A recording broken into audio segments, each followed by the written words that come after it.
জীববৈচিত্র্যের সংরক্ষণ, conservation of biodiversity. সুষ্ঠুভাবে জীবনযাপন করার জন্য মানুষ জীববৈচিত্র্যের ওপর নির্ভরশীল। জীববৈচিত্র্য মানুষের স্বাস্থ্য, ব্যবহারিক সম্পদ এবং বেছে নেওয়ার স্বাধীনতাকে বর্ধিত করে। জীববৈচিত্র্যের ক্ষয়ক্ষতি তাই মানুষসহ সমস্ত জীবকুলকে সামগ্রিকভাবে ক্ষতিগ্রস্ত করে। তাই বাস্তুতন্ত্রের স্থিতিশীলতা বজায় রাখতে জীববৈচিত্র্যের সংরক্ষণ একান্ত আবশ্যক।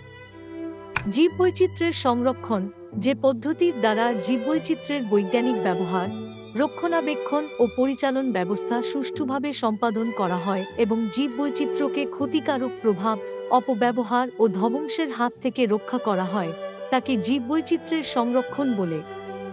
জীববৈচিত্র্যের সংরক্ষণ দুভাবে করা হয়, যথা ইনসিটু সংরক্ষণ ও এক্সিটু সংরক্ষণ। এক, ইনসিটু সংরক্ষণ, ইনসিটু কনজারভেশন, যে বৈজ্ঞানিক পদ্ধতিতে কোনো জীবকে তার স্বাভাবিক প্রাকৃতিক বাসস্থানে সংরক্ষিত করা হয়, তাকে ইনসিটু সংরক্ষণ বলে। যেমন জাতীয় উদ্যান, অভয়ারণ্য, সংরক্ষিত বন, বায়োস্ফিয়ার রিজার্ভ। জাতীয় উদ্যান, ন্যাশনাল পার্ক, কেন্দ্রীয় সরকার অধিগৃহীত ও নিয়ন্ত্রণাধীন অঞ্চলে বন্যপ্রাণী এবং বন সম্পদের চিরস্থায়ী সংরক্ষণের ব্যবস্থা করা হয়, তাকে জাতীয় উদ্যান বলে। বৈশিষ্ট্য: এই অঞ্চলে কোনো প্রকার শিকার করা বা চাষ করা নিষিদ্ধ। জাতীয় উদ্যানের ভিতর গোচারণ ও গবাদি পশুর প্রবেশ নিষিদ্ধ।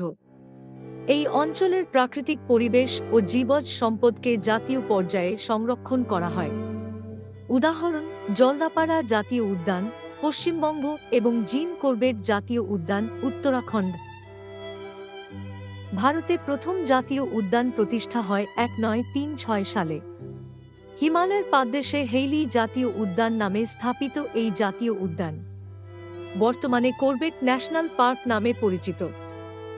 অভয়ারণ্য, স্যাংচুয়ারি, রাজ্য সরকারের নিয়ন্ত্রণাধীন যে অরণ্যে বন্যপ্রাণী নির্ভয়ে বিচরণ করে, স্বাধীনভাবে খাদ্য গ্রহণ করে, বন্যপ্রাণী হত্যা বা শিকার এবং জনসাধারণের প্রবেশ নিষিদ্ধ, তাকে অভয়ারণ্য বলে।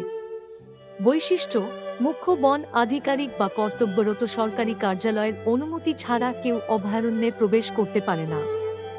এই অঞ্চলে বন্যপ্রাণী হত্যা বা শিকার করা নিষেধ। উদাহরণ: চাপটামারি বন্যপ্রাণী অভয়ারণ্য, পশ্চিমবঙ্গ এবং গির অভয়ারণ্য, গুজরাট।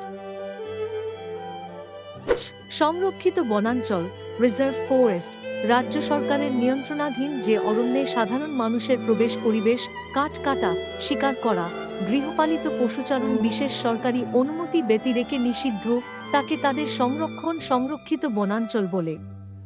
বৈশিষ্ট্য: এই অরণ্যে জনগণের প্রবেশ নিষিদ্ধ, তবে গবেষণার জন্য লিখিত অনুমতি সাপেক্ষে প্রবেশাধিকার আছে।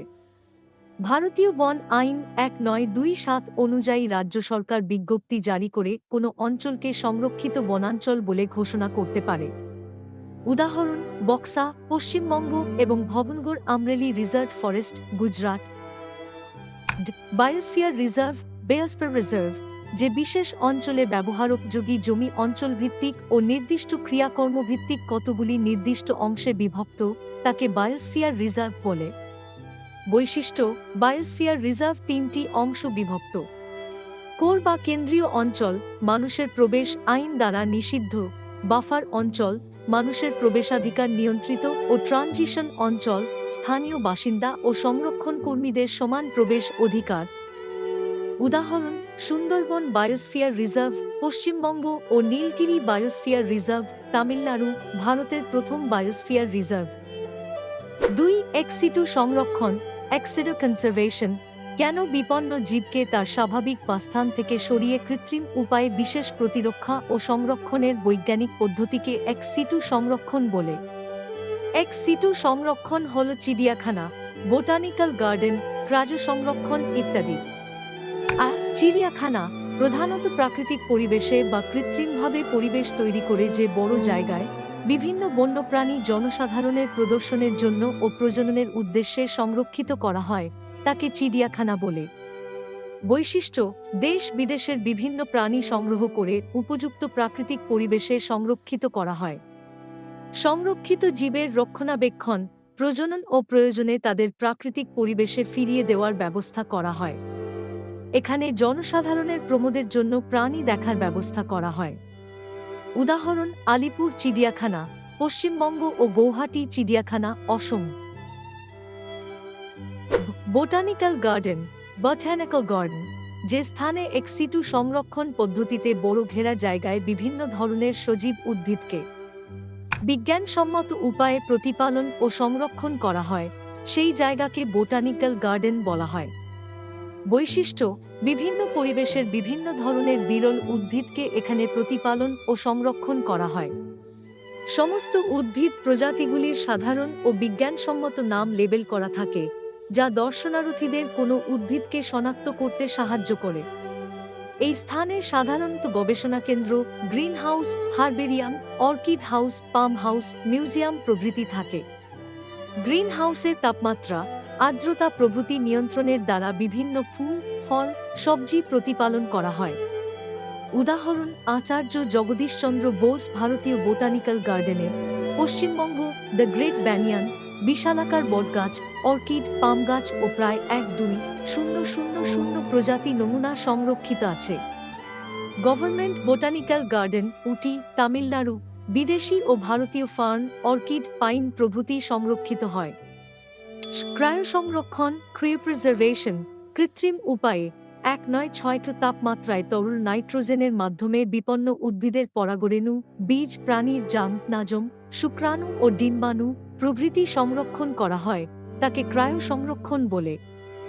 বৈশিষ্ট্য: নিম্ন তাপমাত্রায় জননকোষ, বীজ, পরাগরেণু প্রভৃতি সংরক্ষণ করা হয়। নিম্ন তাপমাত্রায় উৎসেচক কাজ করে না বলে সংরক্ষিত উপাদানটি বিনষ্ট হয় না।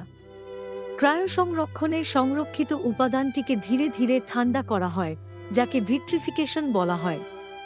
এর ফলে উপাদানটি দ্রুত জমে যায় এবং এর কোনো গঠনগত ত্রুটি হয় না।